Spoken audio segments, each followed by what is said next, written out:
exercice, c'est le dernier de la série sur Pythagore. Nous avons donc une figure où on voit finalement trois triangles, le grand là, celui de gauche et celui de droite. Alors celui de gauche et celui de droite sont deux triangles rectangles, donc on sait qu'on peut appliquer Pythagore dans ces triangles. On me demande d'abord de calculer OH, donc comme pour l'exercice précédent, si je le fais dans le triangle de gauche, je n'ai pas assez d'informations, je n'ai qu'une seule longueur. Par contre, dans le triangle de droite, j'ai deux informations, donc je vais me lancer dans Pythagore dans le triangle OHN. Donc on part classiquement, on écrit correctement sa rédaction, on fait bien attention quand on écrit l'égalité de Pythagore de partir de l'hypoténuse, ON, et puis on fait son petit travail classiquement, on obtient OH est environ égal à 2,4 cm. Puis ensuite, on me demande de calculer MH. Donc là, on voit bien qu'on change de triangle. Donc on va retravailler avec Pythagore, mais dans le triangle de gauche.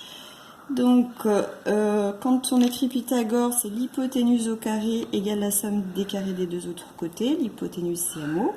Et comme dans l'exercice précédent, quand on va abaisser les valeurs, là MO égale 4, MH on ne sait pas, mais on sait que OH au carré, le total, avec le carré, on a vu au-dessus qu'il était égal à 5,75, donc je rapatrie cette valeur ici, et je finis mon calcul, j'obtiens 3,2 cm pour MH ici, 3,2 ici.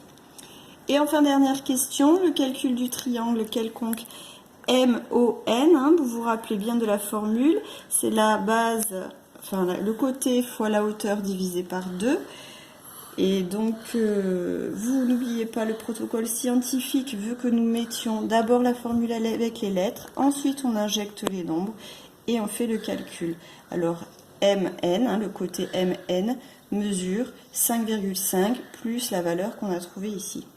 Et attention, à partir du moment où on met des valeurs qui ne sont plus exactes, que ce sont des valeurs approchées, vous devez changer votre égal en environ égal. Voilà.